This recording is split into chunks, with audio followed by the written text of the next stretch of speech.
big, beautiful bill from last week tonight if you hear it in the background. I'll be commenting on it here and there. Y'all. Y'all, does anyone have any space for me that's, like, outside of America? Just me and a bunch of cats and dogs and my dear friend David. Anyone? Any takers? I'm not being, like... y'all, I'm begging. I'm begging. Because, Jesus, y'all, the U.S. is... we ain't doing okay, y'all. We're in danger. We're in more danger than my character is. I need to go find stuff. Shoot. Dang it. Dang it, dang it. Okay, I do have my clips on me. Yeah, I need you. I need to drop that. Okay, now I need one more of you.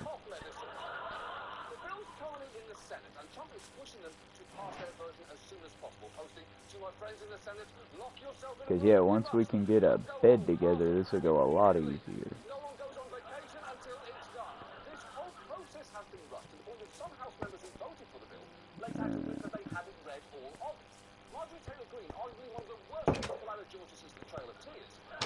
Yeah, that's fair. For the record, nobody here that I know that's a good person likes Marjorie Taylor Greene.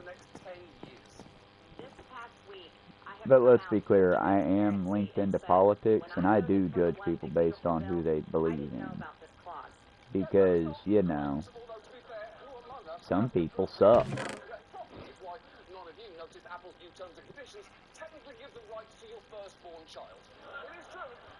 Also true.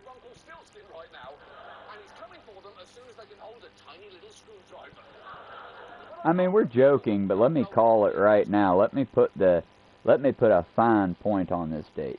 As of June 30th, Monday, 2025, Travis James Croy is calling that if Apple or Amazon lasts for another 20 years, and if Republicans stay in power as they are for another 4, I guarantee you they will put in TOS somewhere that, okay, but we also get your firstborn child, or some other access to your children.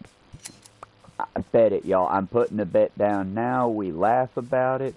These companies will one day do that shit because there's like 4 of us collectively, and I'm not one of them, that actually reads that shitty terms of service. I mean, at this point, it doesn't feel like we should even have it anymore, does it, y'all? The whole purpose to it is, if you have a terms of service, it's meant to basically make it to where you don't have to worry about the legal ramifications or repercussions, i.e., as an example, I start playing Saints Row, I really get into Saints Row, suddenly I think Saints Row is IRL, and I go gun down a bunch of policemen to become the gang leader of my area. Well, that's terrible, and you shouldn't do that.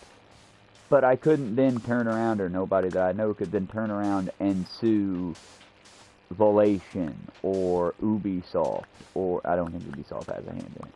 But they definitely couldn't sue them. But you know what I mean, right? That's why the big-ass thing is there. Also, they have it in, for example, Facebook's terms of service. That's why you can bully people to the point of suicide on Facebook. They'll die. It's tragic. And the company just keeps marching right on. You might face legal repercussions if you break the law in doing that. And you might have broken the law in doing that. Some states outlaw bullying. Some states, like my state of Georgia, they don't really care. You'll be looked at as an asshole. The town will go, oh, that's that asshole got the kid to kill himself.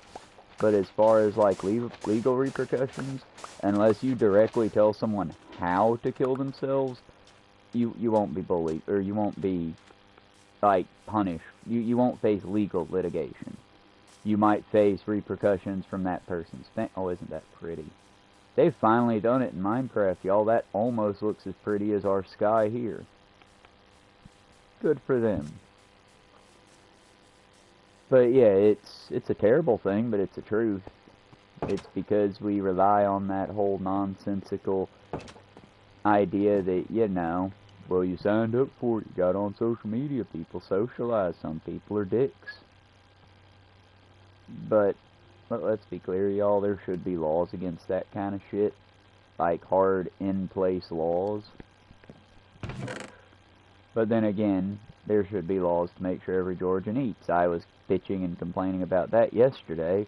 Hard pitching my facts. And, y'all, the big beauty... Well, I'm getting ahead of myself. Let's let John Oliver speak. I'll cover it when we get to that point. Because I know y'all can hear it. I just don't know how well you can hear it. You know what I mean? It's why I'm trying to be very forward. And when I first started filling out the form for today, before our friendly neighborhood PlayStation dude, Mark, or Mar, or whatever his name is, tried to message me, and I backed out and then almost had a mental breakdown because I had deleted everything I had typed up. But I had a full, like, page breakdown. I had looked up some Hannah Reloaded videos that were from, like, a couple of years back, so we wouldn't be touching on her mainstream, but I could show y'all why I liked her content. I just had the things set aside. I had all that shit laid out. And then we're just going to say my dog ate it, because when I came back, it was, hey, y'all, day 2 survival hardcore. Well, we're on day 12. Fuck all, this is an old message. Go down and it's just the YouTube handle. The whole, hey, y'all, this is a friendly, or this is a, yeah, this is a friendly, pet-adjacent, friendly channel. We do dog walks, and it was just my, I'm like, oh, that's depressing. That's gonna trigger me to not do this right. So guess what, y'all? I didn't do this right. We're gonna be listening to YouTube videos. I'll give you the description as we go through here, and then I will do my best. If anyone can tag me in the live chat or in the live when it's over, I will come back and I'll like give the exact like links. Because otherwise I can just direct you to channels, and while I love the channel, oh crap. Didn't mean to do that. And while I love the channels and such, it's not really giving you like, when I give a link, I like to make it to where it goes to the exact video that I'm talking to. Ideally at the exact timestamp, but you know, I'm not a computer guy that much. I'm still learning everything. But anyway, yeah, Georgia's not a good state, y'all. It's a terrible fucking state. Don't let the bullshit lie to you. Atlanta is muy bueno. Everywhere else is kinda shitty. And it's all racist. It's all racist, y'all. Let's be clear there. All of Georgia. Even Atlanta's racist in places. It's just, let's be clear, Atlanta has a nicer mask because people call people out and shit. Out here in the boonies, nah, honey, we racist as fuck. I mean, we so racist here, you're going to hear white people dropping the N slur as long as they don't see a black man in their current presence. They'll do it in front of a black woman. They won't do it in front of a black man because, you know, they're scared of black men. But like I said, it's bad. It's real bad here, y'all. It's real bad here.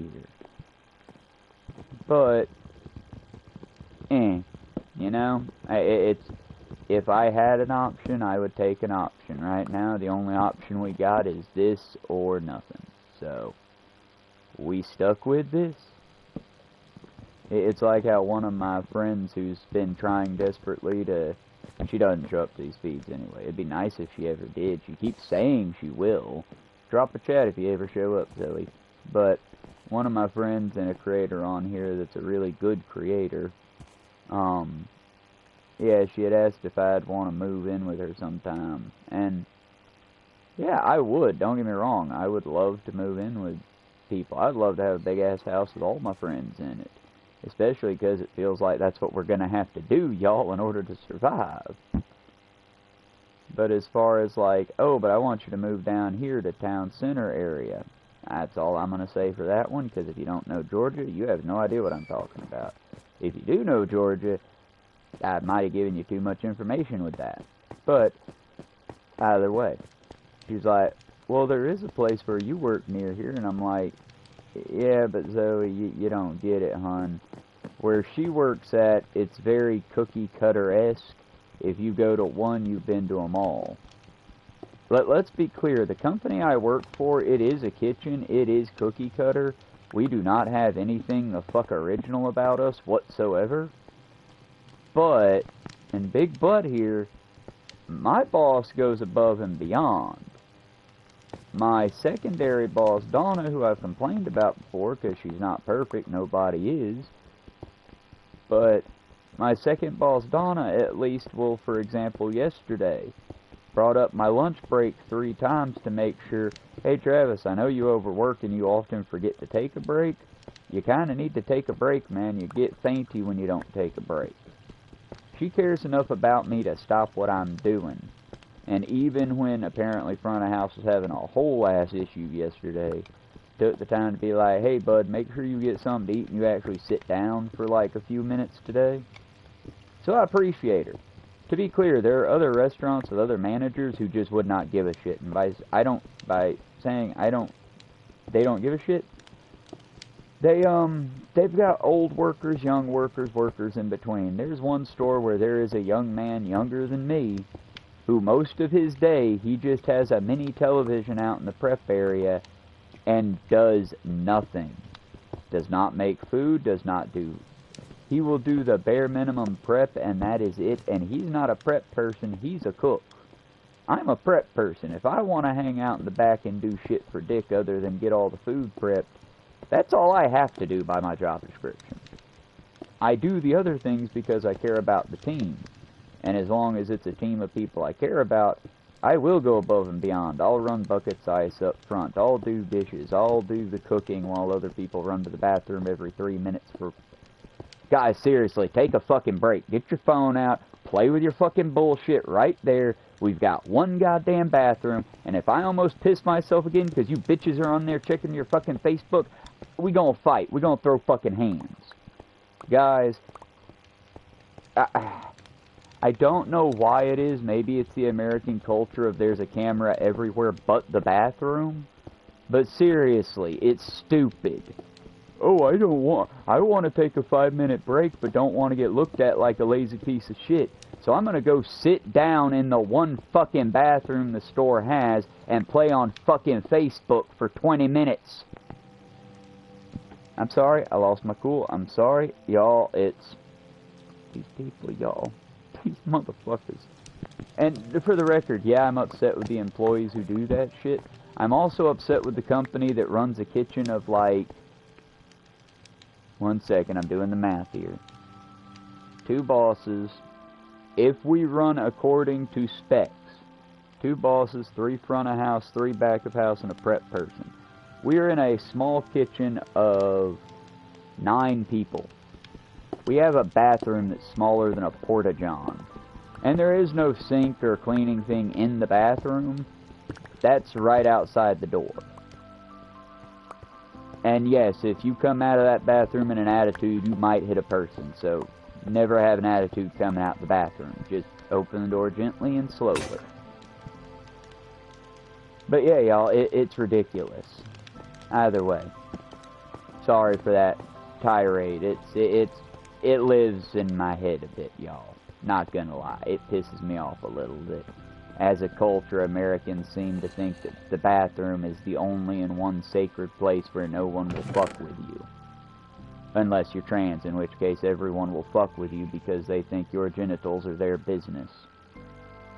Apparently the US government agrees with them. I don't. Sane people don't. The US and the British government agree with them. So, I'm sorry, show the old perverts your genitals, kids, because that's what they're into, and we can't do anything about that outside of... Well, outside of this. And this is not a threat. This is not a terroristic threat. This is 2 + 2 = 4. Red plus blue makes purple. This is just a fact of life.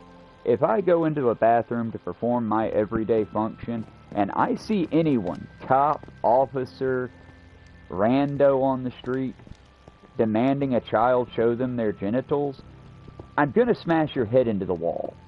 I'm going to go full-on Tarantino on your ass. I'm going to do a bad. And I won't care. I won't care. It'll just be I just stopped that child from getting hurt. And yeah, I might even pull the Deadpool as I'm smashing your head and making you rethink everything and making your widow cry. I'm going to probably be crying out, "Look away, child! Look away!" And I don't care who the fuck it is. I don't care. cop, preacher, fucking Jesus Christ, I don't care. Leave them fucking kids alone, motherfuckers. Because it ain't the trans people hurting your kids. It's the creepy fucking pedophiles that are running our country right now. It's the creepy motherfucking church owners who get to live rent-free and financially stable off the backs of the communities while also diddling their kids and fucking their wives. Y'all, sorry to be that way. We about to get into last week tonight, but it's just, y'all. Okay, can we be real with each other for a bit when it comes to that kind of shit? If you've got anyone who's supporting these bathroom bills, I want you to look them dead in the eye and ask them from the center of your heart, why do you want to look at kids' private parts? No, and don't let them weasel out of it. Don't let them, well, that's what they're doing. No, don't let them weasel. Harder. Pin that cunt down on it and say, hey, why you want to look at little kids' body parts like that? That's fucked up. I'm curious now as to what your motives are. Because most people like myself, I got no interest in what your kid's bathing suit area or otherwise look like. I got no interest in what your kids do, outside of that they are healthy and not fucking up my shit in doing it. But yeah, y'all, that, in my opinion, is as... Now, yes, adults should maybe care a little bit more about, like, how kids are treated, the overall in their lives, the safety factors. Yeah, definitely. Pro tip, care about your kids. But when a kid's in the bathroom, all I'm going to say is, hey kid, the sink's there, please wash your hands. If you don't have soap, don't keep that to yourself. Let me know, I'll put soap in there. If you see paper towels are out, don't keep that to yourself. Let me know, we'll get you some paper towels. Wash your hands, please. That's the only thing I care about your kids doing in the bathroom. Outside of that, let me know when they're out and we'll clean the motherfucker up. It's just... There are some things that are sacred. Our wild spaces, they are sacred, even though our government doesn't think so anymore. Our women and our men are sacred, in my opinion. We are of the earth and by the earth. We are all special and not special. But above all else, leave them motherfucking kids alone. I don't want to hear Republicans talk about motherfucking kids no more. Especially considering their big douchey bill just removed a great deal of Medicaid. And part of the Medicaid it removed was SNAP benefits. Part of those SNAP benefits were mine. Hey, believe it or not, y'all, the state of Georgia was giving me around $100 a month. Think about that one for a minute. But $100 a month I was getting to supplement my food budget. And first Georgia took away fast food. Well, not fast food. We never had fast food. But as far as I can't get Pop-Tarts with my food stamps now. I can't get things that are considered luxury foods. I can get the store brand Pop-Tarts. I can't get Pop-Tarts. Why are they splitting these hairs? I don't know. It's $100 fucking that they make me work my ass off to ask for and basically beg for. Because that's another one of those, to go get food stamps or apply again, I need to go up to the area for it, which is on the other side of main town. I'm going to have to walk basically it's about 10 miles. I'm going to have to walk 10 miles into their place, make sure the place is open, apply, get denied the first time again, reapply, go in for another physical interview, go in for a phone interview, and then maybe get $100 worth of food stamps. Probably a lot less now. And now Doc Oz is getting his old bitch ass on the TV going, well, we want you to work. Bitch, everybody's working. Make the companies pay enough to make these people's work worth something. Because, y'all, I worked a 60-hour work week. And on payday, without the lending services and without friendships, I would not have had enough to pay my bills, much less get food and beverage. And I don't have car insurance. I don't have car payments. I just have the debts that have been accumulated to keep power on in a home that I once owned, and that's about it. I pay the bills as they come up. And y'all, it's seriously like, I get tired of having these semi-caring about you programs that say, oh, well, we care. Did you know this many? Yeah, I'm them. That is me. Did you know 20-some-odd thousand Georgians lost their health coverage? Ah, shit, I was unaware of that, Governor. I didn't even have any. Hell, if not for the man in my life, I would have died due to tooth decay about a year ago. I lived for over 5 years with, it was adding up as the years went through, but a minimum of 10 abscess teeth at a time. 10 turned to 20, 20 turned to 30, 33 was the number when they finally pulled all 33 teeth in one go. And that little ditty cost me about $70,000. And by me, I mean me and my friend. Y'all, it's bad here.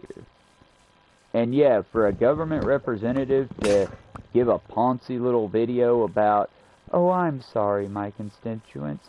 I didn't know I needed to tell you this, but we will all die one day. You old shriveled bitch. Yes, we will all see the end one day. The darkness will come for us all. Everything will shut down. But you know what, Karen? You know what, you uppity cunt? I'm just going to say it now. Why is it that your end hasn't come yet? Oh, because you've got good medical care and food, and you live like a parasite on the backside of my fellow Georgians. Funny that. How would that old government bitch be doing if there weren't a bunch of voters paying for her every win? Like I said, y'all, I got real hard feelings about these matters because they affect us. Because that is effectively a government official telling you, well, suck it up. I should have a golf membership before you have food. And my fellow Americans, the number of you that are just, well, I mean, I guess that's fair.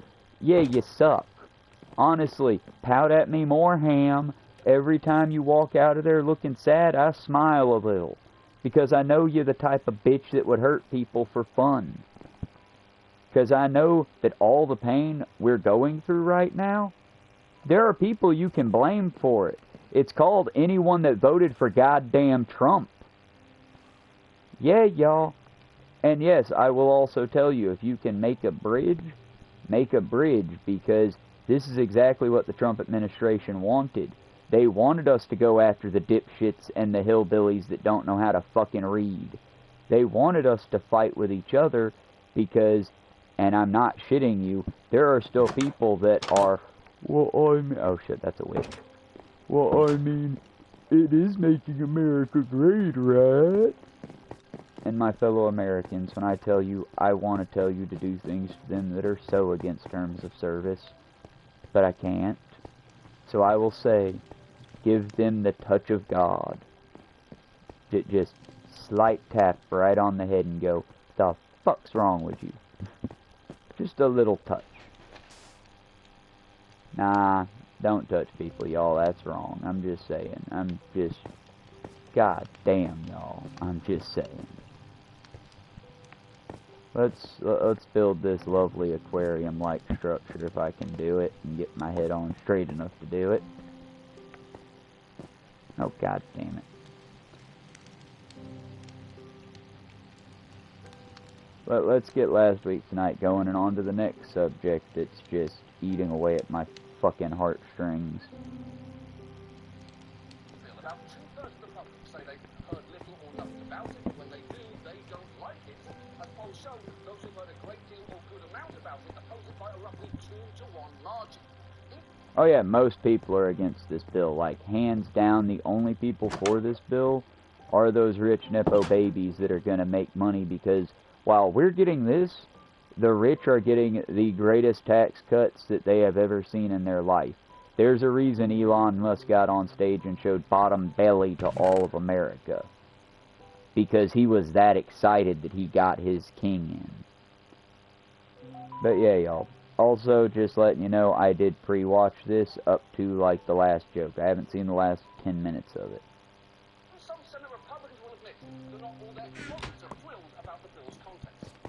We could spend 4 weeks, we could spend 4 years, and when we're done, not every Republican senator is going to want a French kiss this time of Friday. It's just not going to happen. That is such a weird way to phrase that.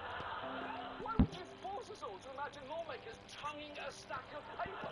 But as regular viewers know, Kennedy loves gratuitous sex talk, from inserting the phrase, I like omelets better than sex, into a discussion about, and this is true, USAID cuts, to this memorable moment. I can't wait to have your cock in my mouth. Always good.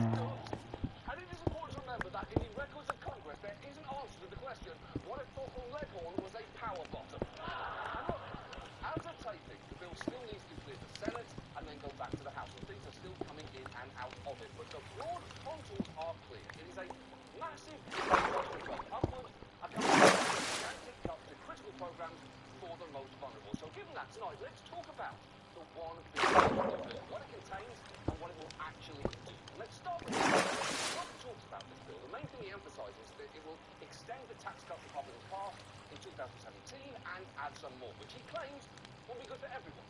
The White House recently said it will deliver a blue-collar boom, all caps, which sounds like a new special at IHOP titled the Smurfs movie. It'll make you immediately shit yourself. But that is more than a little misleading, because while the bill does contain tax cuts for basically everyone, their benefits are massively concentrated among the wealthiest Americans. In fact, of the tax cuts would go to the top 20% of households. And you should know, just about every independent analysis agrees this bill would add trillions to the national debt. And to the extent the bill's tax cuts are going to be paid for at all, it'll be through slashing programs that benefit the poor. And I want to talk about 2 key areas they're targeting: healthcare and food assistance. When it comes to healthcare, there are lots of cuts, both big and small. For instance, the bill fails to extend tax credits for healthcare premiums and adding burdensome paperwork that would make it hard for people to remain on the plans they already have. And I know that might not sound like much to you, but it's estimated those tweaks alone will lead to 4.2 million people becoming uninsured. Pretty consequential tweaks. It'd be like changing RuPaul's Drag Race to Rand Paul's Drag Race. You can call it just a tweak, but it's about to make everything way worse. But the big target here is... John, don't give them ideas. They've already sacrificed the gay community. Don't give them ideas, or it might turn into Ron Paul's Drag Race. I'm going to say this very clearly. Our legislation preserves Medicaid, strengthens Medicaid for the people who actually need it and deserve it. Look, we're going to do everything we can to strengthen Medicaid, to preserve it for those who need it the most. Medicare, Medicaid, none of that stuff is going to be touched. Nothing. I want to have to. Okay, but there's a few problems there. Starting with the fact following through on a promise not to touch something has never exactly been one of Trump's strong suits. Also, Accurate. just don't support those claims. As one analysis puts it, major Medicaid cuts are the only way to meet health Am I outside? requirements. And the big way this I feel like I'm outside right now. work requirements. If I'm outside, that's not good. Coverage under Medicaid expansion, effectively removing a lot of them from the rolls. Okay, I'm not, in fact, outside. Good. Bruh, I want to play with him, I do. It kills me to not have a community in here, but I can't afford it. Especially not right now, having complained about all the things that are coming down the pipe right now. Every penny's going to, uh-oh, what happens next? Single mothers with 2 small children who's just trying to make it. That's what Medicaid is for. Not for 29-year-old males sitting on their couches playing video games. We're going to find those guys and we're going to send them back to work. Hey, old cunt. Ugly little fucking puppet man. Sorry, he genuinely looks like the answer to what would happen if you brought the ugliest big-headed marionette puppet to life. But, hey y'all, just letting you know as a 37-year-old dude playing video games on a couch. Hey, I did work this week, bitch. Did you do anything? Because I'm sorry, but the laziest people in our society seem to be senators and politicians. I mean, y'all literally sit all day and apparently diddle your staff, and that's all the fuck you do. Some of us Americans are working ourselves to death. We need our food stamps. Asshat. Continuing. Like video games? How is it possible that Mike Johnson always sounds so old and out of touch while also managing to look like a 12-year-old who dressed up as Mike Johnson. Mike Johnson, go fuck yourself. The problem with that argument is that most medicated enrollees are working. Most recent data shows that nearly 2 in 3 work. And most of the rest have a disability, are caring for family members, or are attending school. And yet, Republicans won't stop painting lurid scenarios of Medicaid freeloaders. For instance, here's the current head of Welfare queens, y'all. Does anyone remember the welfare queen bullshit? unloading the single weirdest hypothetical you will ever hear in your life. Here's a metaphor. You get home at night, blue, and there's someone sitting on your couch with a baby. You don't know them. I'm just glad Doc Oz doesn't use hair dye. It's nice to see that eventually God will set the record right. Just apply for a job, go get an education. I just hope we find out that he died several years before he had to because of random health bullshit he did. I know he doesn't, y'all. Let's be clear. Doc Oz sees a real doctor. He doesn't hawk his own shit. Let's just pause together for a moment and unpack what he just described. In that scenario, Also, I think we just got to our fucking underground water setup now. naturally the first thing they say is, "Hi, I have health insurance that you're paying for." But instead of screaming and immediately calling 911, you go and say, "Okay, person I've never seen before, I'll let you keep the health insurance I just found out I'm paying for without asking who you are or how you got into my house. My one and only requirement is that you apply for a job. You can use my Wi-Fi as apparently you live in my basement now, and that's a reality I've quickly accepted. Or you can go get an education or volunteer or take care of one of my kids. Naturally, I trust you, a complete stranger, unexpectedly in my home with the lives of my children." And then this individual says, "No, that doesn't seem reasonable to me." So you say, "Okay, well, you leave with no other option. I'm going to have to take your insurance away. Obviously, you can still live in my house. That goes without saying, your family now. But you'll have to find a way to pay for your own health insurance. That's not an unreasonable deal to make." But honestly, the weirdness of that scenario is actually preferable to what it sounds like when Dr. Oz gives you a glimpse into what he really thinks work requirements are for. I have confidence in the American people. You give people a chance to work, and we know we have twice as many jobs as there are people looking for them. Go out there, do entry-level jobs, get into the workforce, prove that you matter, get agency into your own life. It's a much more enjoyable experience if you're going through life thinking it's your... I hate Nepo people. Do you know how much I hate Nepo people? We should never ever give nepotism power. Because here's the problem with Doc Oz, and it's a real problem here, folks. See, Doc Oz did go to medical school. He was an actual doctor. And then Oprah gave him such a hand up, he never has to be a doctor again. Now he makes money hawking nonsense to people.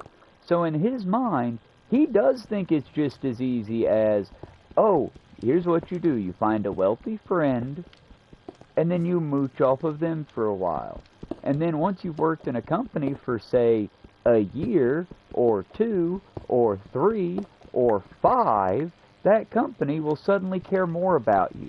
And they'll pay you more, enough to live off of. And they'll see that you matter. They won't. None of these things actually happen. For the record, my company is considered one of the better companies, and they give you 25 cents a year. If that. If you've upset them in some way, you might not get a raise at all that year. But you'll probably get 25 cents to $1 a year. To an extent, again, you're not gonna be getting paid more than management. And I feel like if you get to that pay, they're probably gonna quickly get rid of you. Because they already can't they can't hire managers because they don't pay their managers but like bonuses more than they pay their employees. And for the record, much like unfortunately my managers are realizing now, or they already knew, when you have people like our current crop of employees that are losing money, yeah, they're not getting their bonuses, so now they're paid as much as we are. Meanwhile, their boss makes away with like a bandit every day because while our sales are going up, none of our pay is. While the workload continues to skyrocket, our pay doesn't see an increase. But you know whose does? The owners. It's why it behooves them for us to fight each other, management and underlings together. If we fought together, well, we could take away all their power. At that point, management would be like during the great fucking hiring freeze, you know, when everyone collectively decided fuck Wendy's because they treat their employees like shit. And everywhere across the U.S., McDonald's and Wendy's had little signs on their board, "Sorry, all my employees left." And most of middle-class America had to accept that we treat our workers like they're shit unless they're a very specific worker. Chikora, what did you do? Because I heard chaos. She knocked over a box of art supplies, comes running to the foot of the hallway, slows to a stop, notices me noticing her, and then just slowly slinks back down. She's a kid, y'all. My cat is a child. My cat just made a fuck ton of noise and probably a mess. And let me know about it in the most child way you could. Oh, you heard that. Okay, bye. Child.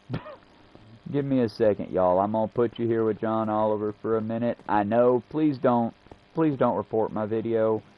John seems like a great guy. HBO's an evil fucking corporation, and they will come after my whole ass. Okay, that was a remote of some kind. I gotta go check on what this fucking cat's destroying. While I go, be entertained by the soothing change of, I don't know, sand into glass. Let's watch some glass blowing in Minecraft while y'all listen to Last Week Tonight and I go figure out for about 5 to 10 minutes what the hell my cat's destroyed. Be right back.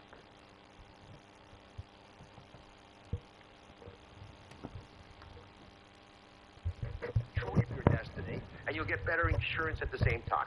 Hold on. Prove that you matter? So a person We're only gonna means rewind it something just a little if they bit. actually preferable to... So you say, oh, you apply for a... We say, okay, Go get an education. the One more Oz, time. There we go. unloading the single weirdest hypothetical you will ever hear in your life. Here's a metaphor. You get home at night with Lou, and there's someone sitting on your couch in the basement. You don't know them. But they have health insurance that you're paying for. And you say, listen, to keep this health insurance, I want you to apply for a job. You don't have to work. Just apply for a job, go get an education, volunteer somewhere, be involved in the community, or take care of one of the kids in the family, help out a little bit. If they say no, you say, well, I'm taking your insurance away. That's not an unreasonable deal to make. Okay, let's just pause together for a moment and unpack what he just described. In that scenario, you get home at night to find a complete stranger sitting on your couch in your basement. Naturally, the first thing they say is, "Hi, I have health insurance that you're paying for." But instead of screaming and immediately calling 911, you calmly say, "Okay, person I've never seen before, I'll let you keep the health insurance I just found out I'm paying for without asking who you are or how you got into my house. My one and only requirement is that you apply for a job. You can use my Wi-Fi, as apparently you live in my basement now, and that's a reality I've quickly accepted. Or you can go get an education or volunteer or take care of one of my kids. Naturally, I trust you, a complete stranger, unexpectedly in my home with the lives of my children." And then this individual says, "No, that doesn't seem reasonable to me." So you say, "Okay, well, you leave with no other option. I'm going to have to take your insurance away.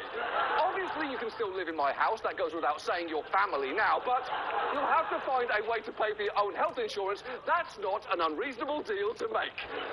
But honestly, the weirdness of that scenario is actually preferable to what it sounds like when Dr. Oz gives you a glimpse into what he really thinks work requirements are for. I have confidence in the American people. You give people a chance to work, and we know we have twice as many jobs as there are people looking for them. Go out there, do entry-level jobs, get into the workforce, prove that you matter, get agency into your own life. It's a much more enjoyable experience if you're going through life thinking that you control your destiny, and you'll get better insurance at the same time. Hold on. Prove that you matter? So a person only means something if they work. That is not true at all. In fact, if ever there were proof that you can work for decades while adding exactly zero value to society, it is Dr. Oz himself who, as we've mentioned before, once did an episode of his show where he asked Cameron Diaz this. Has this ever happened to you? Luckily, He's no, asking I'm not about a girl her that poop. gets constipated. That is the perfect facial response to that. That was on daytime television. That played in restaurants and waiting rooms. And as if work requirements weren't bad enough, many are worried that federal cuts to Medicaid will mean that states are likely to cut things like home and community-based supports, which will have huge consequences for those who rely on those services to literally keep them alive, as they have been trying to make people understand. 20% of Erie County residents receive Medicaid services, including more than 100,000 children. But that funding is now in jeopardy. Advocates for people with disabilities say cuts to Medicaid could mean cuts to home health care, services that literally enable some residents to get out of bed each day. I really truly believe that without Medicaid, without my direct care workers, my personal care assistants, I would be dead. Yeah, that woman clearly deserves to have health care that keeps her alive, even in the insane theoretical situation that she somehow moved into someone's basement with no warning, which, to be clear, has never happened to anyone and never will. That would still be the case. And as if that weren't bad enough, and it really is. Thank you, John, and we are back. I just didn't want to interrupt. Oh yeah, that's the other thing. It's also going to cut rural hospitals. So, hey y'all, remember when Cartersville Medical Center was Cartersville Medical Center, rebranded to something else? Get ready for a possible new rebranding now. I'm just going to say take me to the nearest hospital if I end up needing it, because it's not like that's a good, solid career field to go into anymore. I mean, selling it's a great career to go into. Doing it, well, you care about people, right? You don't care. Oh, this bitch. Here's this bitch back. Give me a second. To reduce the services they offer, cut staff, or close altogether. And when you take all of the bill's provisions concerning healthcare together, the CBO estimates they'll result in 16 million more uninsured people in the year 2034 than would otherwise be the case. And it is not like people haven't tried to warn Republicans of the consequences here. A few weeks ago, we showed you this clip of Joni Ernst delivering a bonkers response to concerned constituents at a town hall. People are not dying. Well, we all are going to die. For heaven's sakes, folks. Yeah, it's pretty bad. It's pretty bad. But incredibly, it's still not as bad as the sarcastic follow-up video that she posted the next day. Hello, everyone. I would like to take this opportunity to sincerely apologize for a statement that I made yesterday at my town hall. I made an incorrect assumption that everyone in the auditorium understood that, yes, we are all going to perish from this group. So I apologize. And I'm really, really glad that I did not have to bring up the subject of the Tooth Fairy as well. What the fuck is... I really couldn't say it better than John Oliver just did, but y'all, this is a person in office. This is a person holding office. I'm just gonna say, in the bad old days, she would have been run out on a rail. I mean, for the record, they would have done unspeakable, horrible things. And I don't want you to do those things. I just, you know, I want politicians to remember who pays their bills, who puts the food in their bellies, who makes that food that goes in their bellies half the time. And they need to remember when they talk to us that the movie Clerks and Still Waiting and Waiting exists. And y'all, let me be honest with you when I tell you as an industry secret, where I work at, no, we would never do that. That's unspeakable, unsanitary, unimaginable. When I worked at Zaxby's, yeah, I have seen high schoolers take your food, dip your chicken on the floor, and then deep fry it for you. I've seen them spit in your salads. I've seen them do unspeakable things. And if you're a good customer, if you're one of the, like, okay, for example, I can't remember his name. At one point I remembered it because I used to shout it out like we were on fucking Cheers. I can't remember his name. I know he works at Plant Bowen. He's a very nice fellow. But yeah, you Plant Bowen worker who used to go to Zaxby's all the time, and God, I fear I've heard you are a Trump supporter, which makes me very sad. But yeah, your food's safe because you always tipped employees. You were always very kind to wait staff. And again, he was a good customer, y'all. And yeah, as such, good customers, y'all never need worry. Bad customers, well, y'all are very brave with how close eggs look to spit. I'm just saying, I wouldn't do it. None of my coworkers would do such a horrible, unspeakable thing. We hold the food prepper's oath to heart, to do no harm and never burn food. But to everyone else out there, I don't know. I don't know. People getting mighty pissed off, and there is a wall in between you and your food when it's prepared. And some of you motherfuckers forget that fact. Like there's just some higher being that cares if you're doing well. Y'all, as someone that tries the local restaurants, as someone that often will do food reviews for, and these are more little private affairs for the people like I talk to. But yeah, I try food in restaurants from lots of places. Do you know how many times I've had food poisoning that wasn't brought on by me being a dick to staff, but by just simple accidents? Quite a few.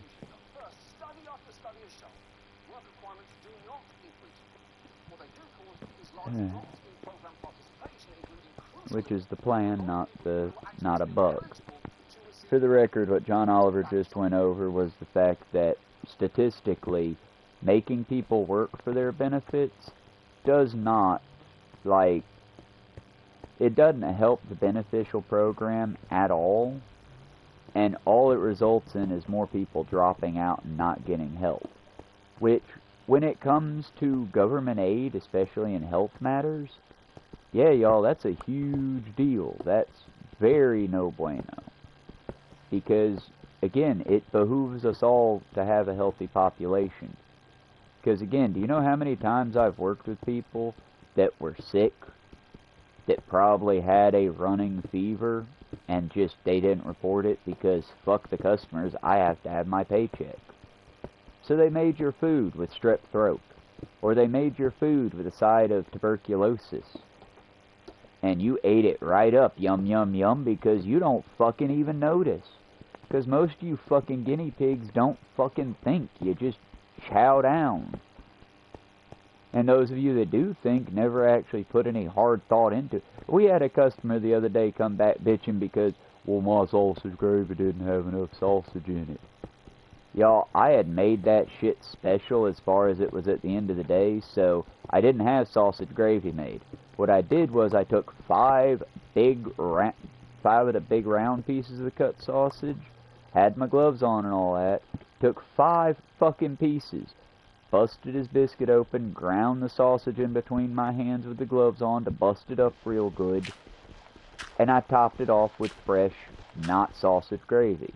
And I topped it off with an extra scoop because, you know, I didn't mix the two together, so you're going to have to, much like a Hormel or a microwave meal that you're used to, you're going to have to take the food that I made fresh and toss it on itself to make your fucking goofy rechewed concoction. And this motherfucker comes back through bitching. He yelled at my boss loud enough that I could hear it. And I'm just like, you motherfucker. Because all that I nearly walked up there. I wanted to walk up there. My coworkers, no, Travis, you can't do that, Travis. We know how your anger goes. And let me be clear. You upset about the cooking? Fine. People can be picky. I'll remake. I'll work on. But you want to yell at my boss like she's not fucking human? Because your food wasn't made to your specification, King? No, bitch, they should have let me deck your fucking ass. They should have let me fuck up your eyes. I'm sorry, people have been assholes for too fucking long, and I think the whole reason why is we've been taught as a society to not lash out violently against them. Y'all, I'm not saying, again, I can't, and I would not tell you to go do violence. Because it's a bad thing. If I went to this piece of shit little motherfucker and I ripped his goddamn eye out and made him eat it, yeah, I'd feel better. I would feel like the person I worked with's honor had been defended. And he would probably never, ever, ever say such horrible things to an employee again, just because he feels that he has power over them and no love in his life. But at the end of the day, I would do terrible damage to a human being. It would be irreputable, because if you rip someone's eye out, there's no going back. We're not living in the year 2025 as imagined by those that lived before us. They would just have a glass eye if they were wealthy. If they were like me, which, let's face it, more than likely they are, they wouldn't own shit for dick because they couldn't afford a glass eye. They would go buy a Party City Halloween eye patch. And yeah, y'all, that not only comes from somebody who's experienced something similar, but has been through something similar.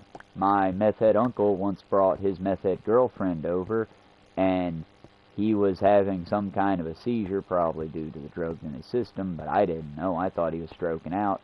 And while I'm trying to take care of him, she is loudly southern praying to an impotent God, which I really should have just let her done that. I really should have just, yep, you got it, go get it, girl, pray for him. And I should have just let that piece of shit die. But I didn't. I can't. That I could today. I could walk away today. I've come to the understanding that, yeah, there's a big difference between killing you and just letting your choices take you over. But back then I couldn't. I still had the requirements of the oath that I had made. Technically, I still have them. I know CPR. Life is sacred. I should treat it as such. I just have a hard time seeing that in our modern America with assholes. But yeah, y'all, don't be rude to your food servers. Because the next time I see this limp dick little piece of shit with his little pavement princess truck come through, because I didn't get to see him. I know it's a guy because of the truck. And let's just say, while I won't do it, I can't say that he's ever going to get good food from me again. He'll get food and it won't be poisoned because, you know, I am not a terrible person. But I can tell you he'll get the old food. He'll get the steak that's been sitting there for 8 hours rather than the stuff that I made fresh. He'll get the stuff that I was planning on taking home to my dog rather than getting anything that would actually taste good or be better than shoe leather. And personally, just personally, while I can't wish harm on anybody, I hope that jackass has the day they deserve. Because we all know he ain't got nobody to love in his life, otherwise he wouldn't treat people like that.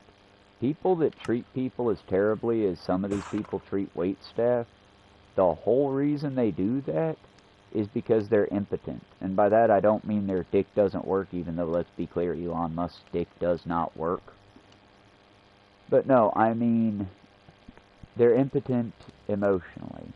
They don't have anyone to care whether they live or die, and they fucking know it. Their only relationships are the ones they pay for. And because of that innate quality, they never get the care they deserve. Because here's the thing, folks. You can pay for someone's affection all day. I've done it. I've bought friends. Who hasn't? And for the record, if you don't know what I'm talking about, hey, you got a friend that only shows up when they need something? Yeah, that's not a friend, pal. That's someone that is using you. Period. Hate to be the one to tell you that little fact about life, but they're not your friend. They're utilizing you as a resource. Now, whether or not you put up with that and continue being that with that person, that's up to you. That's not my business, hon. I'm just letting you know. Friends care about you.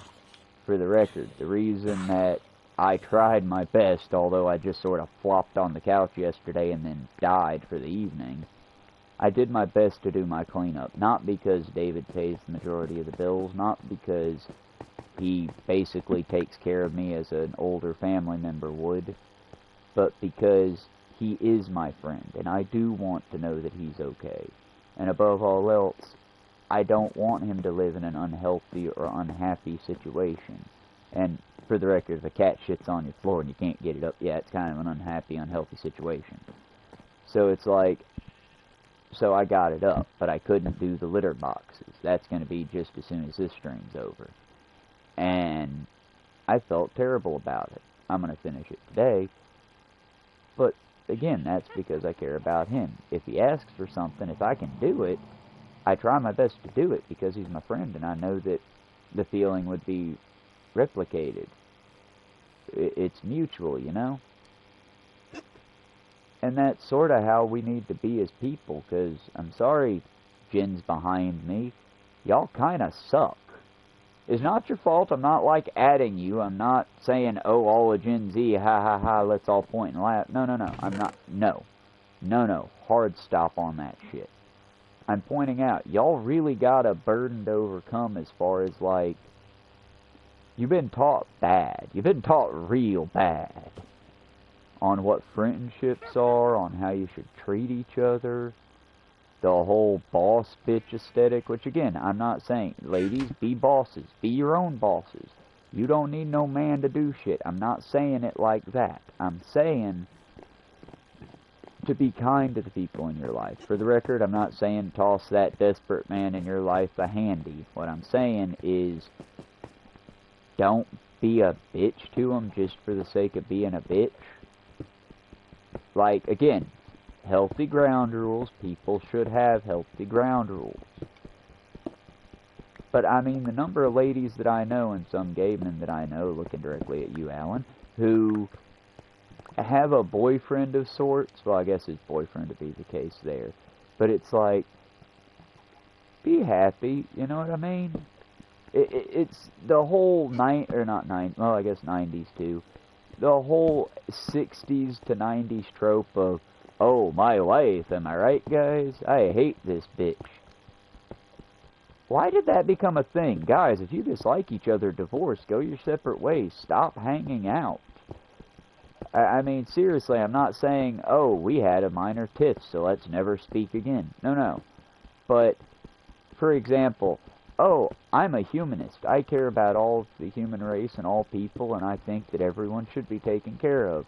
Oh, honey, that's so cute. I'm a Republican. I think that I'm the only creature on this fucking planet that matters, minus my Jesus. And all them fucks need to just go themselves and die. Yeah, this is what we would call not middle ground. That would just be a, leave him, honey. You're better off without him. That's the kind of shit I'm talking about.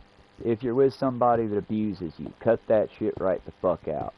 If your friend only shows up when you get paid, and it's only for the extent that you had money and then you do not hear from them again, I mean, check your sources, take notes, make sure you're not being unfair on it, because I've got friendships that have gone, hell, how you doing, Sukun? We haven't spoken in like 2 years, and it's not because of any ill will whatsoever. It's just he lives too far away for me to visit and walk to. And while the last I checked he didn't have a booming career, he did have a good growing channel. He takes care of his nieces, and again, it's not the distance there isn't because we don't have love for each other. The distance there is because we just physically can't see each other. We went from hanging out every Sunday to, it's been about 3 years now, maybe more. Hell, possibly a lot more, since the last time he was around was the last time that piece of shit meth head was in my life. You know, before the meth head's kid, son of meth head, decided to return to his meth head father. My guess is because his actual good father, the one that raised him, the one that put money and effort into him, is dying of some, probably dead by now, sorry bud, of some terrible cancer. And the person in question is a weak-ass little bitch who desperately needs a man in his life. Otherwise he breaks down because, again, I think a lot of people underestimate how many kneecaps, I don't know how to put it properly, but we were all fucked up by our parents, and that's to anyone living that hears this. We were all fucked up by our parents. Now, maybe your parents are doing their best. I can tell myself that my mother was doing her very best with what she had accessible. But that being said, I've read every one of Dr. Phil's books before 2010. I had read every one of Dr. Phil's stupid fucking books. Why? Because my mother couldn't afford my medical insurance, and she knew I had some kind of a mental problem, but didn't know what it was or how to fix it, so she didn't have the knowledge. She was lied to by a woman on television and told this guy had all the knowledge, so she followed his knowledge. And I can tell you right now that if it weren't for years of actual psychological study, actual looking into things myself, because I know my condition better than anyone else, I would be a terrible person and I would probably be in jail right now. For the record, the part of me that said, oh, that man disrespected my coworker, I need to go rip his eyeball out and make him eat it. That was Dr. Phil. That was what Dr. Phil taught me directly. There's a story in one of his books about a friend of his. They get pulled over by the cops. They were apparently out because one of Dr. Phil's other friends' dads had died, and they were trying to help him blow off steam. But the cop pulled him over and was being, and Dr. Phil's word, kind of an asshole. And so when the cop demanded the kid's name, the kid, like a kid would do, answered with some other bullshit name. And the cop punched the kid across the face. And in Dr. Phil's book, punched the kid across the face so hard that the kid dropped to his knees spitting up blood. And then Dr. Phil, hero worshiping this cop like he's fucking a good character in this story, goes, and I think my friend learned a valuable lesson that day. No matter how upset you are, you need to understand that members of authority will act with authority. And if you do not have the authority to act appropriately against them, why, you ought to do best just to answer their questions correctly. And his name was, in fact, not Peter Pumpkin Eater. So, that cop had every right to punch my friend in the face. And when the cop looked at me and said, well, are you Mr. Peter's friend here? I, in fact, told him that kid's real name, and I told him the kid that had run's name, and I thanked him very much for his years of service in the community, because that is how a true person should act. Do you see why the hatred of cops is there, folks? For the record, it's not a hatred of, like, the well, it is directly a hatred of the uniform. It is a hatred of the authority. It is a hatred of what that represents in the abuse of said power that inevitably will happen with people. Because we are just apes that put on pants. We are not super special Ifrits passed down by God. We are not messengers of the great robot Messiah. What we are apes that put on pants. And we make fun of the other apes that choose not to wear pants and clothing. That is all we are. That is the extent of our, I don't know if this is going to work or not. That is the extent of our specialness. If you think you're any more special than that, I'm sorry, honey, you're not. There's a witch nearby. I don't like that.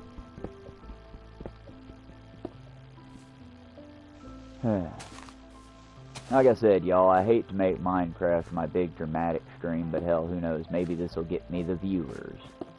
I would like to grow this channel enough to where I could actually put my money into good causes.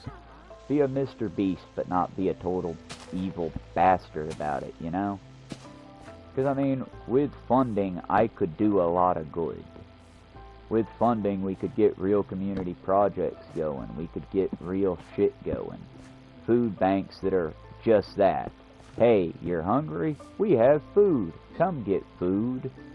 As opposed to the church-run organizations, which, minus the Red Door, don't know how they do their game. But the other one, the Tabernacle Church, or whatever it is, down on Main Street, that just did a remodel, their church takes up an entire goddamn block, for the record. But if you want to get food from them, you have to listen to a full-ass service. And that's complete with music and thanking God that you're about to get food. Now, for the record, y'all, I am thankful if someone gives me food. I am, because you didn't have to, and I appreciate it.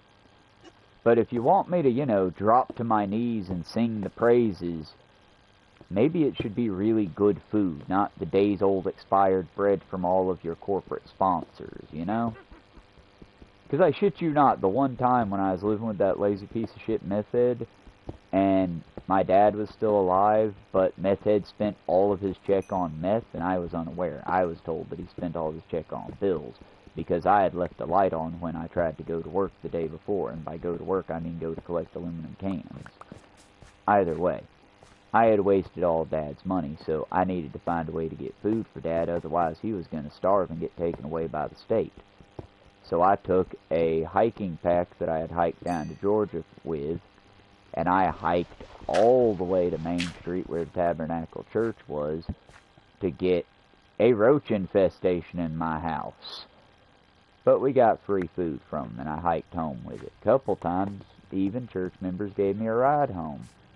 That quickly stopped the moment I let them know that, like, at that time, I do believe in Jesus, but I also believe in almond, and I believe in Ganesh, and I was one of those really pathetic people that believes in everything, until I, like, really started reading and realized that, oh, so, yeah, some of these stories directly counter each other.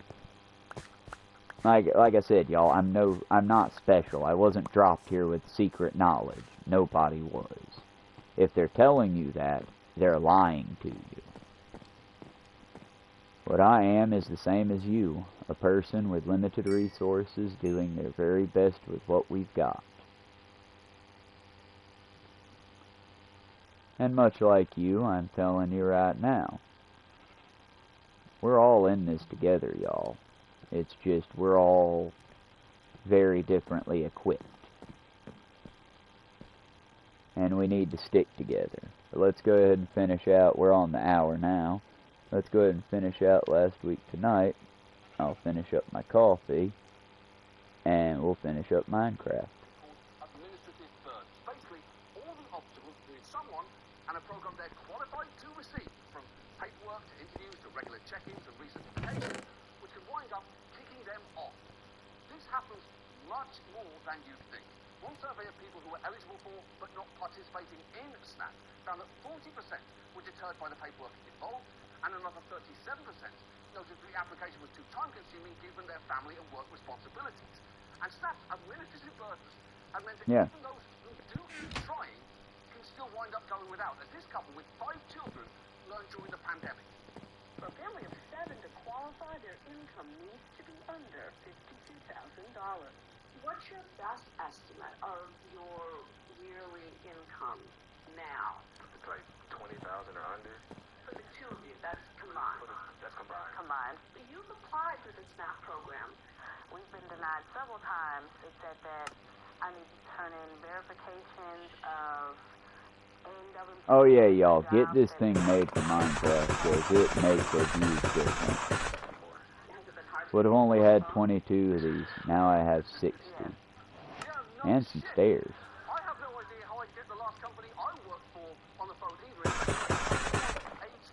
I guess my best bet for contacting them would probably be to whisper my complaint into a bottle and throw it into the Hudson River. I can't see any other way. So basically, this bill is taking all that bureaucratic bullshit and somehow making it even worse. And Republicans will insist these new work requirements will work, and that no one truly deserving will be left behind. But we know that is not Hell, true. people truly deserving are left behind now. Is to look at Georgia. And the state Oh, yay. Pathways to Coverage. It's a program that rolled out there a few years ago, and Republicans apparently used it as a possible template for restructuring Medicaid.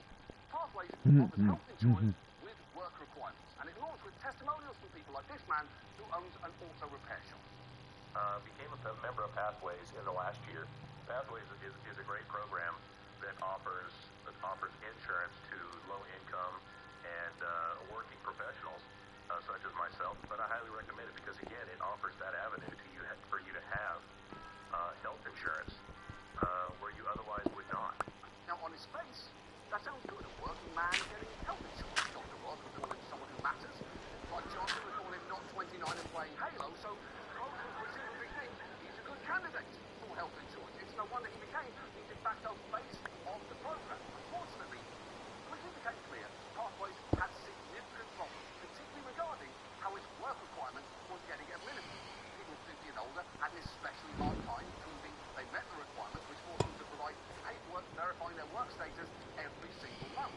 That can be hard, especially if you're not computer savvy or don't have reliable internet. There were stories like the man who had to spend more than an hour every month uploading employment documents to reconfirm his eligibility, often using the free Wi-Fi at his public library.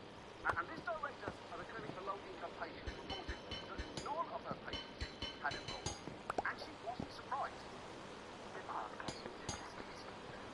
You know, I have patients that I have to put A on the pill bottles if they take it in the morning, and P on the pill bottles if they take Let's do it this way. That way it's just good and secure. upload documents and renew their health insurance monthly. It's not going to work. She's right. Benevolent Anna Wintour is right. Huh? Think about it. No matter who you are, uploading documents can be challenging. Have you ever tried to upload new patient forms to a doctor's online portal? It is a nightmare. You click the upload button and select a PDF of your form, but then the site says something like PDF files not accepted. Please upload GOLD files. Except you've never heard of GOLD files before, so you Google how do you convert PDF to GOLD, but the results say that you need an app called GOLD Transformer that costs $9.99, and you go back and search free PDF to GOLD converter, and finally find the site that says you can do it with Adobe Acrobat. But first you have to convert the PDF to a MOOCs file, and then convert the MOOCs to a GOLD. But at that point, you just throw your fucking computer out the window. I mean, yeah, y'all. I don't think any of that was real. I hope none of that was real, but that's about what computer sounds like sometimes. Each of the 3 times she tried to apply, and after calling the customer service line, she bounced around from one robot voice to another before ultimately giving up. Even that repair shop owner had his benefits cancelled twice due to bureaucratic red tape. He described one of those times saying, "My head exploded. I didn't get a text or an email. I did what I was supposed to do, but that wasn't good enough." Which is a pretty startling U-turn from the face of Pathways to coverage. People like Jane Goodall suddenly saying, "You know what? Fuck chimpanzees. They're stupid, hairy arseholes, and if I could strangle everyone until they went extinct, I would." Jesus Christ, Jane, what happened?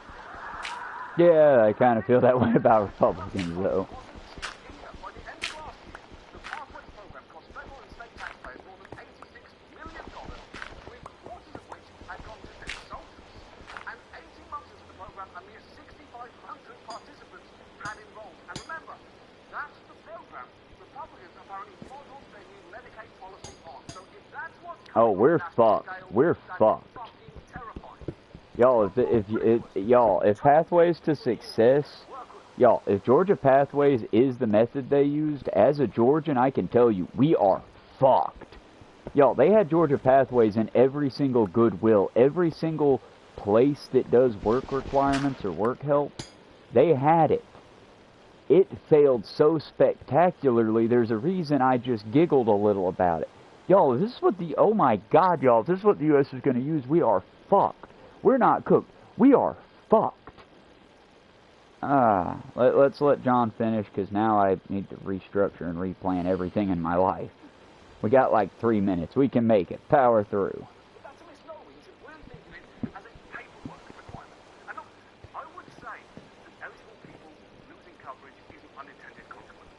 But I think it's the whole point here. Because the vast majority of cost savings that you're getting from instituting something like a work requirement don't come from kicking people off Medicaid and SNAP who don't qualify. They come from kicking off people who do, but who now can't get it because of the burdens you just put in place. It's death by 1,000 cuts.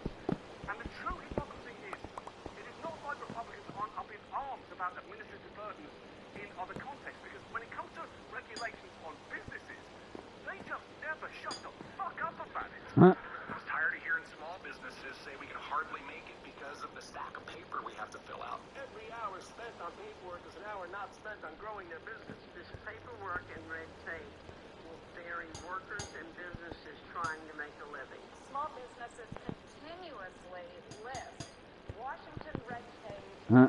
and regulation as a top issue Hey y'all, Doug's place that takes up an entire city block?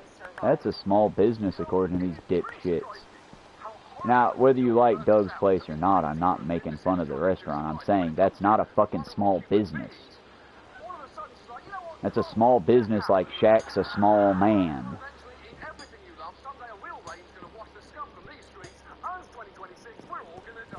Huh?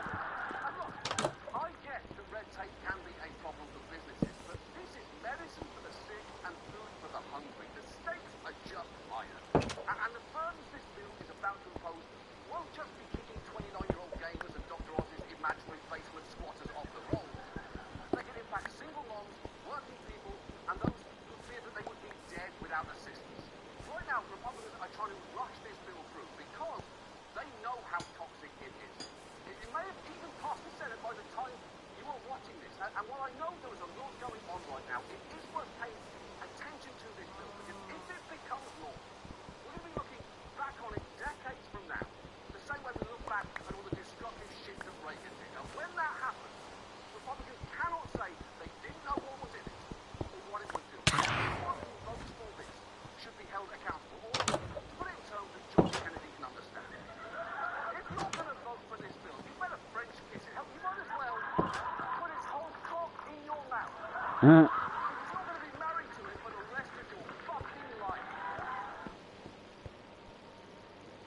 I mean, yeah, for the record, if you've got a Republican that's sucking the big beautiful bill right now, call them out on it. Make them read the entire thing.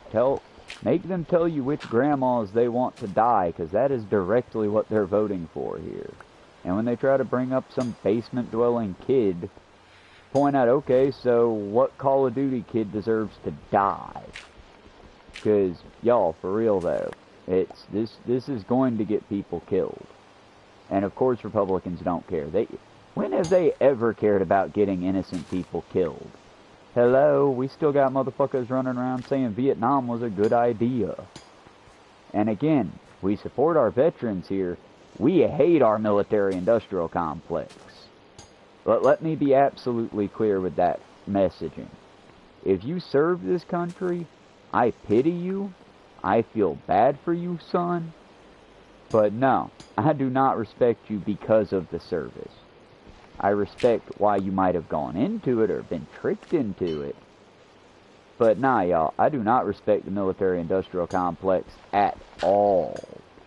I think that it's a terrible predatory program that for years and years and years now has been selling our children a lie and lying to our people as well that you can bring peace through rivers and rivers of blood.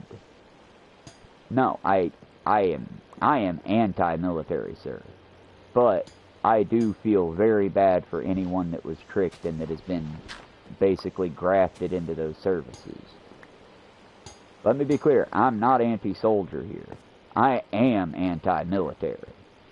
Fuck the U.S. military. Right in their puckered little assholes. But as far as, like, the people, the soldier, your dad, uncle, or mother, or sister, yeah, them I feel bad for. Them I want to help. The service they serve, the stupid fucking hat they're wearing, fuck that service. I'm sorry, y'all. Sorry, not sorry. I ain't got nothing else to say to that one. I'm a humanist. That the idea of you going in and murdering people because they disagree with you inherently fucks me up. Now you going in and like doing what y'all know they do to the American populace, the less than lethal, that's never less than lethal. If they did it right, I would be fine with that. But, I mean, first we need to make sure that our less than lethal becomes less than actual lethal. Because right now, all of their fucking bullshit tends to get a lot of innocent people murked. Murdered. Dead. Like I said, I try not to... I use fun language because I find the language fun. But let's be clear, the real subject matter here is just that. The U.S. military has carried out constant and continuous war crimes against the populace of the entire planet. And they do so with the direct lie that they're keeping you and your family and myself safe in doing this. Not realizing that in doing this, I mean, y'all, does anyone even remember the soldier's name who knew what was happening in Gaza, who tried to report it, but because of his office and station could not? So what he did was he went and set himself on fire in front of the U.S. Embassy. Anyone remember him? Because he died. He fucking died like a goddamn hero. And for what? Did the war stop? Did it even slow down? That's a tragedy. That's the motherfucker everybody needs to be sad about. But most of you motherfuckers can't even remember his name. I can't without Googling it, which I'm about to do now because he deserves it. Plus, we're at the end of the stream, so we're going to end on a high note, but now I need to know the soldier's name.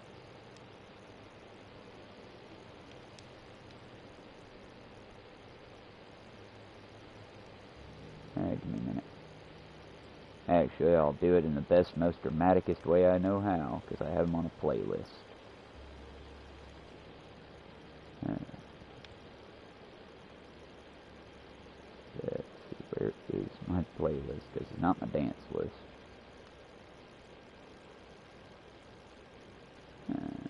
Why does everything have to be difficult?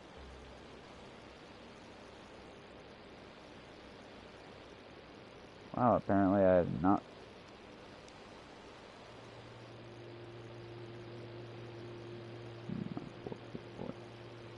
Okay, songs to play at Rebel Flags. I like the Burnin' Cernin. It's a trap version of the Dixie song from 4 years ago.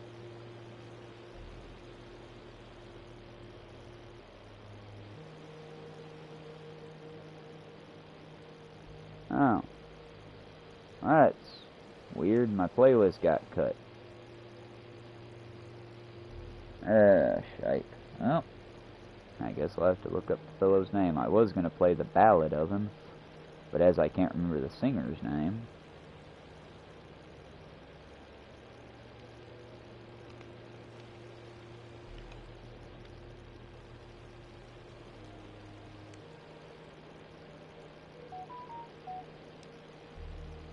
I do not want AI, you piece of fucking shit. The gentleman's name was Aaron Bushnell. May he always be remembered in peace, as he was one of the few good military. Like I said, that ain't a call out, that's just a point out. When he took his oath of office, he meant it.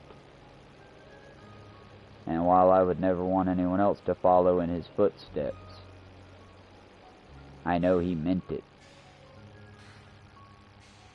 Hey, let's hear someone else talk about it, but it's from 5 minutes ago, but Hassan should be alright. Let's go with it. Let's see what Jeffries is saying. Pathetic, 1 minute. Pathetic democratic reaction to Iran-Israel war. Okay, why not? Which do not appear to be consistent with the United States Constitution, takes unilateral offensive military action without seeking the approval of the United States Congress. The use of military force, which is offensive in nature, must be approved by the House and the Senate. That's according to the Constitution. It's not optional, Donald. It's not. The framers of the Constitution actually gave Congress the power to declare war for a reason. I'm losing my mind because if you don't talk about the real issue here, this is just seasoning. This is a problem, not the problem. The problem is allowing Israel to run its dick all over every orifice of American foreign policy. The problem is going to war with Iran at the behest of Israel. A problem in the process is doing it unconstitutionally. It's so strange that these guys think that there is an unlimited amount of resentment that they can tap into right now. An impossible to defend decision made by the Trump administration. These dipshits are basically taking the dumbest, most like rule-abiding aspect of this process. They're mad about the process. Yeah, that sounds accurate. For the record, this is just the straight Hassan Abi's channel from 4 days ago. It's, again, type in capital H-A-S-A, well, capital H, lowercase A-S-A-N, capital A, P-I, P-I being low, and it's all caps. Pathetic democratic reaction to Iran/Israel war. And yeah, he be spitting facts, but what else is new on that one? Let's go back to the big beautiful bill from 8 hours ago, Dark Brandon, and it is Dr. Debunk on Dark Brandon. Again, 10 hours ago, Dark, D-A-R-K, capital D, Brandon, capital B, R-A-N-D-O-N. I don't agree with all of Dark Brandon's takes, but honestly, they're pretty accurate on a lot of things. So let's give Dr. Debunk a go on this. Yes, the one big beautiful bill. Republicans named it that because shovel up all the money to the rich while everyone else eats sawdust didn't fit on the bumper stickers. Welcome back to the lab, comrades. Comrades of critical thought. Today we're dissecting the Trump 2.0 Republican mega bill. A legislative mutant so grotesque it makes Frankenstein's monster look like a Build-A-Bear.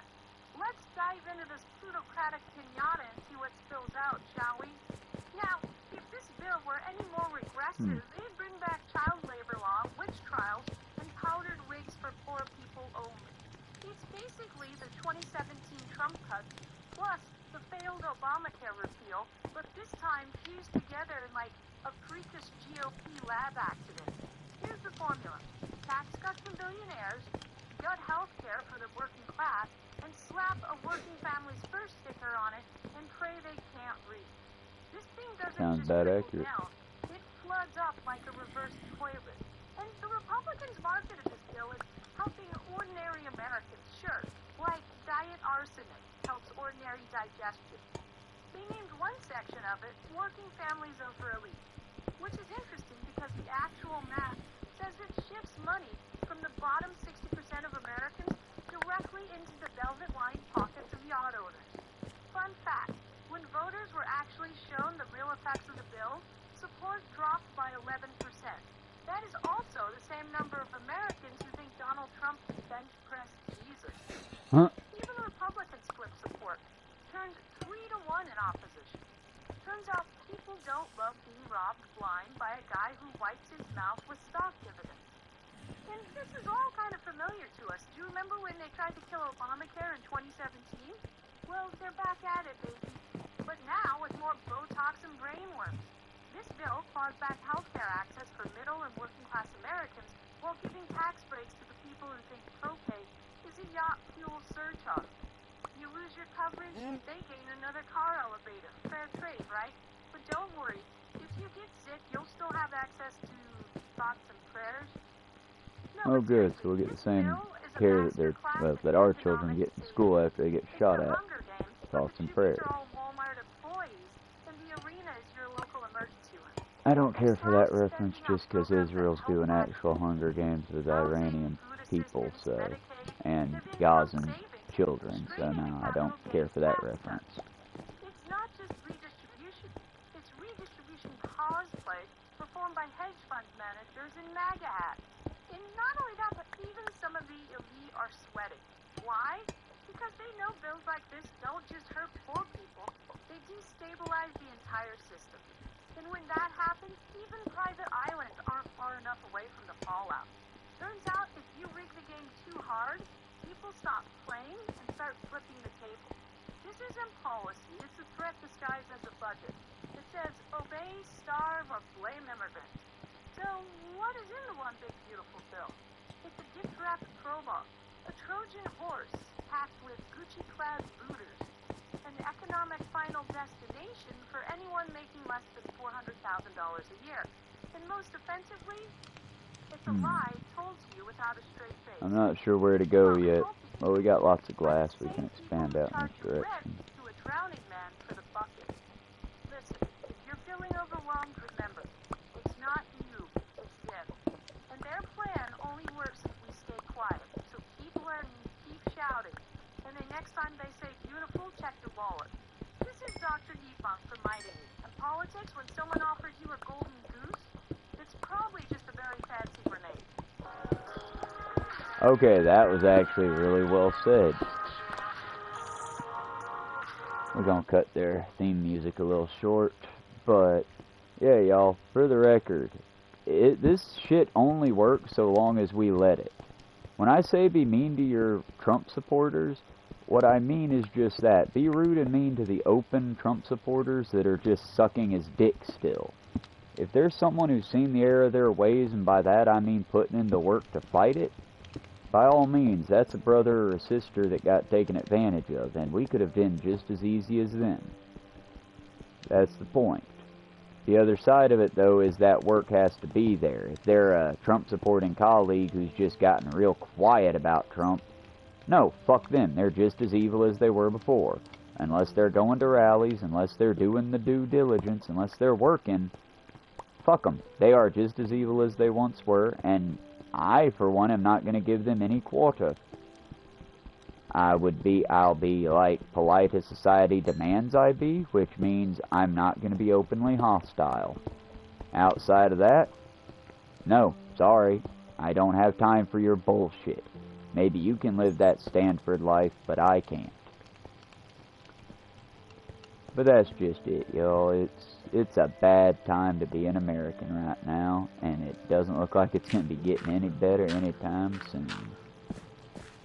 Hopefully, though, hopefully it will. I mean, there's always the chance in hell that they actually do elections again. And maybe this time, maybe these offenses will be so egregious that Republicans finally learn. I doubt it, considering most of these Republicans are fine as long as it doesn't directly happen to them. And if you lack empathy for others, it's always going to be a false... What's the word? Because it's not equivalency to that, I don't think. But if you don't have actual empathy for people, if it's just a show, yeah, that show it's a good starting point. That's where I started at. You think I started caring about people? Absolutely not. I started by just, okay, well, they need to see that I at least am trying. So I tried to care. And I did care about certain people. My family, my friends, of course. But then I had to grow that tent. I had to expand it out into not just people that were directly benefiting me, but to the people that weren't. And then eventually extend that courtesy to the people that don't benefit me at all, but don't hurt me. That's the thing. You should never extend the courtesy to people that actively hurt you, or anybody else for that matter. Because if you lack empathy, you're lacking in it all, friend. You're missing the point.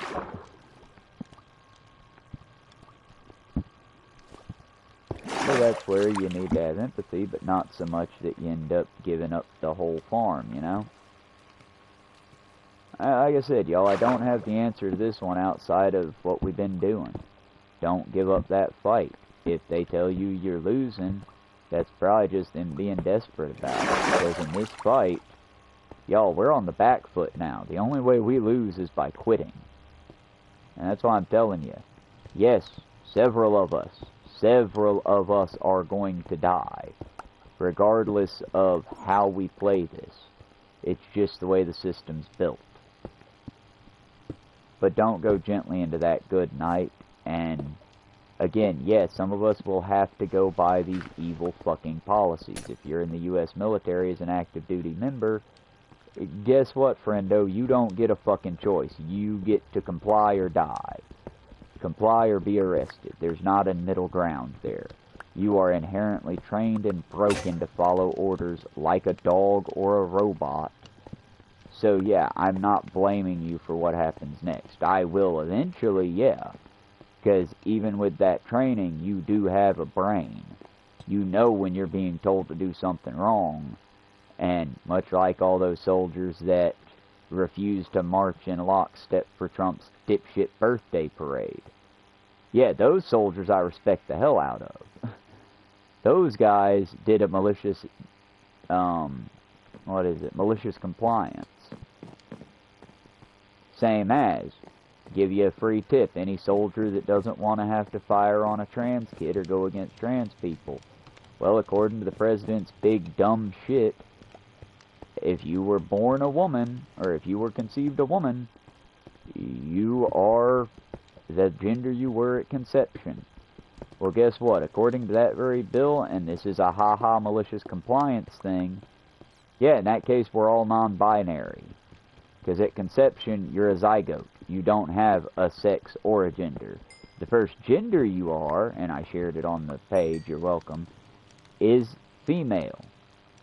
So yes, in that sense, and in the smallest way we can joke about it, take our wins where we can get them. Yes, America's now female. Like I said, it feels hollow, but maybe that made somebody out there feel better. I just don't think we're going to have many good days for now, folks. There will be good, trust. There will be good in the world. There's no absolute darkness here. But we're partying in Mordor, to be clear with everybody. And all I'm saying is, fight it with every breath you've got. Maliciously comply, do not go gently. And do not go violently either, because remember, y'all, you throw a bottle, you throw a dirt clot, the police will shoot your ass. And if you're attempting to do the, oh, well, that's fine, I'll just be ultra-violent, they'll kill you and your family, friend. We can't win against the monopoly of violence with our own violence. The people that tell you that are idiots that think they can take on the U.S. government with their Armalite rifle. And don't get me wrong, the IRA put a great hit against the British government. We are not the IRA. We do not have that level of dedication to each other nor to the cause. So if you think that's what it's going to be, we're going to have a Belfast battalion on our hands. Y'all, I hate to be the one to tell you. We're not. Americans don't give enough of a shit to have a Belfast battalion. If we were going to have a Belfast battalion, we wouldn't have Republicans today because we would already expunge them from our lives. Like I said, I'm not saying be violent, y'all. I keep having to hammer that point home because I want no blood on my hands. Don't be violent. Rudeness is not violence. Calling your Republican mom or dad or brother or sister or significant other, if you have those, I feel bad for you, son. What's wrong with you? Or telling your Republican friends that they're just a piece of shit. Yeah, that's not violence. That's just being honest. Be honest with your friends, folks. I push hard for honesty. Now, hit your Republican supporting friend with a brick? That's violence. I can't really support that. I cannot support the totally awesome crime of violence against terrible people. But I can tell you, you shouldn't do that. You're not going to win over anybody doing that. And there will be criminal repercussions to it because, of course, we live in a country where the worst people in the world will have all of the protection in the world. Remember, y'all, my meth-addled uncle managed to completely destroy my house utilizing a homeless person as a cat's paw in the state of Georgia's police force, the sheriff's department, as a gopher for him. Basically, he would constantly call animal control out on my animals. He'd call the sheriff's department on me. And when I would call them to try to get help, oh, well, that's that house. I'm not going to that house. So inevitably, yes, my meth head uncle won the house and won the day because, and by win the day I mean we both lost. Nobody won in this game. But, yeah, we lost the house directly because of terrible finances, terrible planning, and just terribleness. I might get a payout, but we'll never know right now because, well, we'll never know for the moment because that shit's still getting settled in court. It's been being settled for now over 3 years. And of the two parties, I'm the only one with the lawyer. Want to know why I'm the only one with the lawyer? I'm the only one who took anything fucking seriously. Also, I'm the only one with David in his life to help afford a lawyer. Because my uncle's backed by the church. He could have easily afforded a lawyer, but I guess the church doesn't give lawyers unless you sexually assault a child, so give my uncle a little more time. I'm sure he'll figure out a way to get the court, or to get the church to help support him legally soon. He always had that problem all the way through our youth. He liked to hit on the children that his friends hung out with. And in his mind, you know, well, I'm a child of the 70s. If there's grass on the field, I'm not going to complete that. If you can't complete that sentence on your own, I'm jealous, y'all. Fuck you. That's a playful ha-ha. Fuck you to try to, you know. I hate most of the older idiots. I don't think comedy died. I think he gained a little bit of comic skill. But yeah, that's an idiom, and you can complete it if you're of a certain generation. If you want to do that in the comments, feel free. For now, y'all, I think I'm going to leave this empty audience hall, and I'll say, y'all have a good one. Be strong. Y'all, community, y'all. Community right now is more important than anything else on our calendars. Build that community, build those safety nets, build people in your lives. If you got a chance, and you're in Georgia, go check out the Red Door. It's a food pantry organization. And yes, they are religious. Yes, you might have little bullshit quotes in the food they give you. But they're not going to make you listen to a church service. I've never actually participated in their program because I never had the opportunity. They were developing while Dad was alive, and they're out of reach now that he's long dead. But if I ever do get the opportunity to utilize their services and get aid from them, I will, and I will let y'all know how that goes. For now, I can tell you the Tabernacle Baptist Church will give you outdated food and demand you listen to a religious bullshit thing before you get it. If you're that desperate for food, definitely it's worth getting the food. What I typically did was I gutted a Bible and brought a graphic novel put inside the Bible case most of the time. They don't demand you read, they demand you sing. They demand you thank God for the food that they're giving you. But outside of that, they're not going to demand you read along. They just suggest you read along. And you might get 2 tickets if they see you reading along out of your very own Bible you brought. So yeah, I brought The Walking Dead, I brought Alien Invasion, I think that was when I started reading the actual paperback or book version of The Magicians, famous sci-fi show now. But yeah, y'all, if you gotta go to the Tabernacle Baptist Church for food, I would go with caution. And I would definitely, once you get the food home, before you bring it into your house, take it out the box, dust off all the boxes real good, possibly depackage the packaging, because it is most definitely roach infested, so don't be bringing that into your house with the Jesus.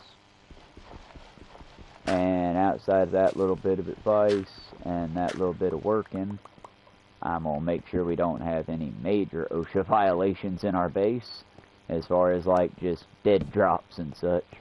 And I think I'm about to go, since the sun is up, and get these these litter boxes taken care of. Also, feed the cats, feed the dogs, and maybe get myself a little bit of breakfast. After that, and after I get the cleanup done, we might come back for another Minecraft. I get more eyes on my Minecraft than anything else. I can't imagine why.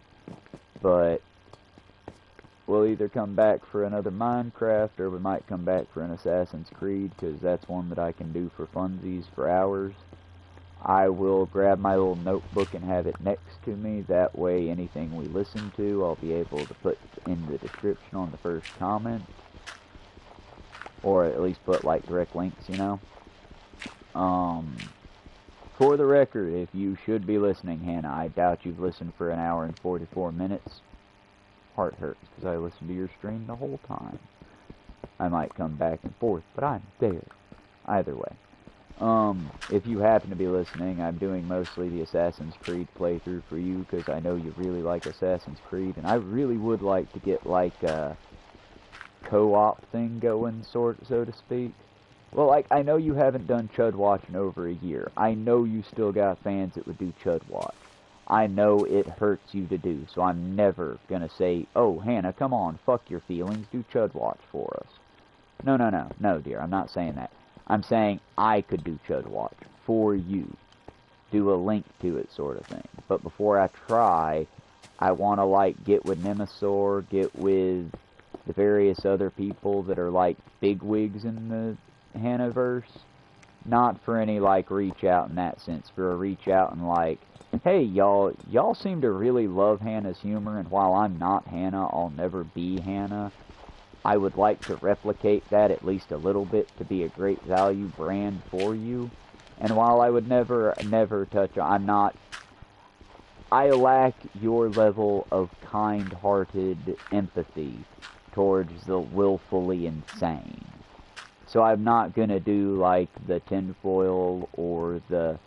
I can't do that because I know I would be a right-wing person talking about that kind of shit. You know? I lack the empathy for that. And the way she does it, I wouldn't even pretend to be able to hold a candle to her. Or be able to be the great value brand. But being the real hatred we all hold for chuds, and I'll need somebody to fully explain to me what chud is outside of the movie reference, but I can do that, y'all. I can do that. I just want to know where the lines are. I know I'm not going to call them pussies or anything like that, because why would I make fun of women in that way, making fun of these weird dude bros that don't wipe their own ass? You know what I mean? Either way, if you happen to be watching Hannah, if you're one of the, like, 7 people I get to watch my videos, one, know that I appreciate you. Good or bad, you inspired this. For everybody else, a real shout out to our famed and always supportive person that works with us, David.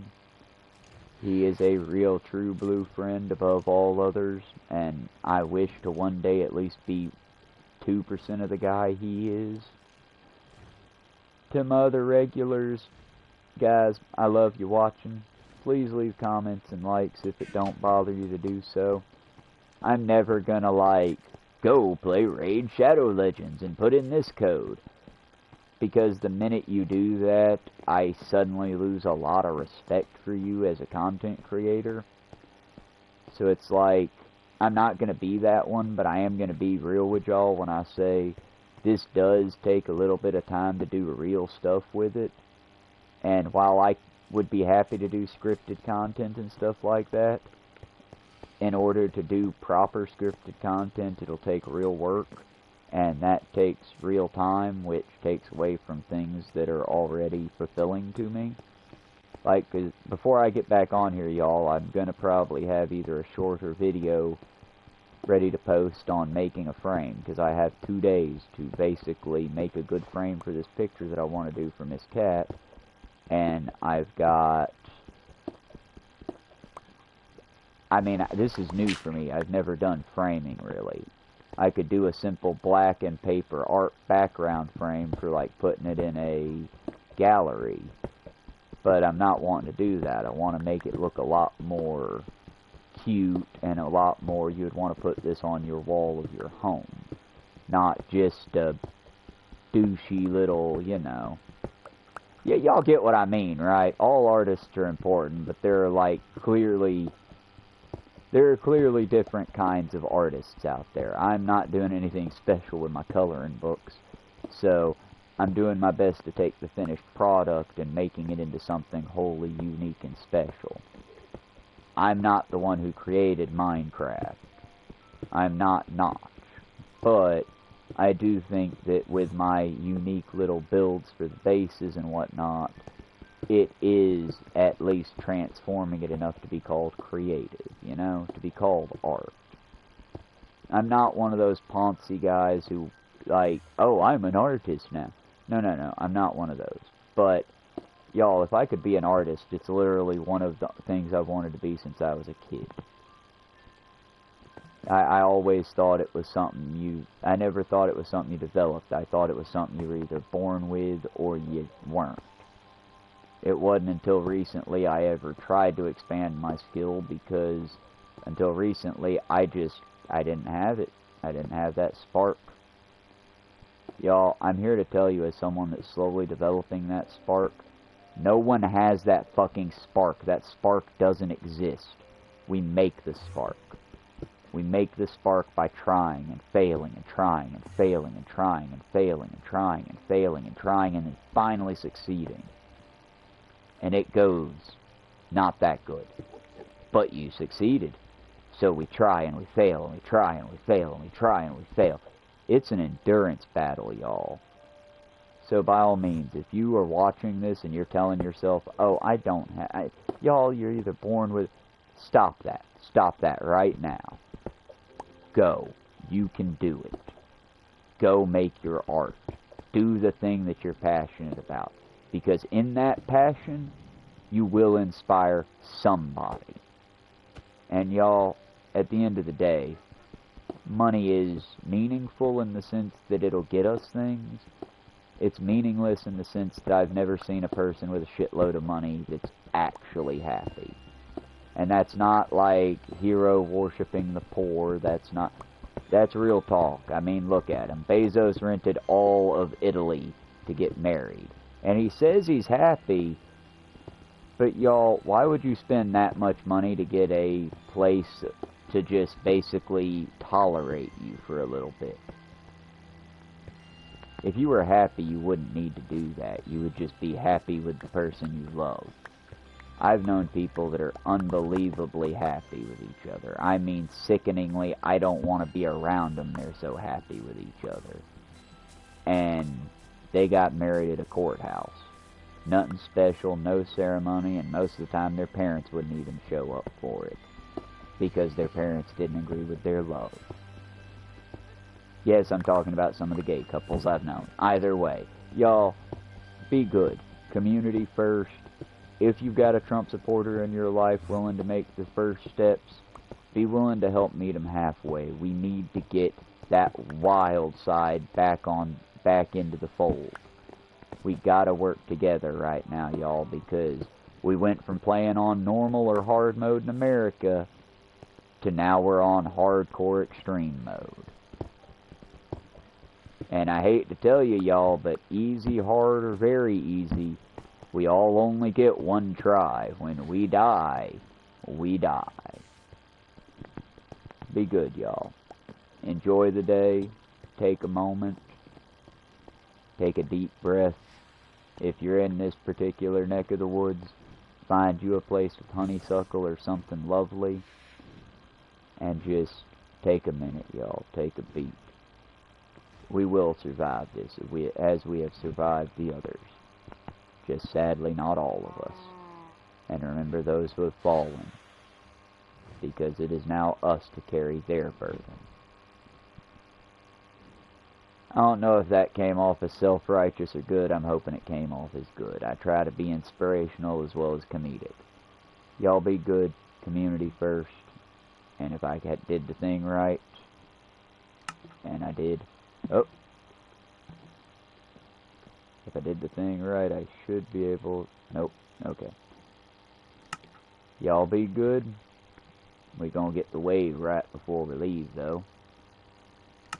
Y'all be good. We'll see you later.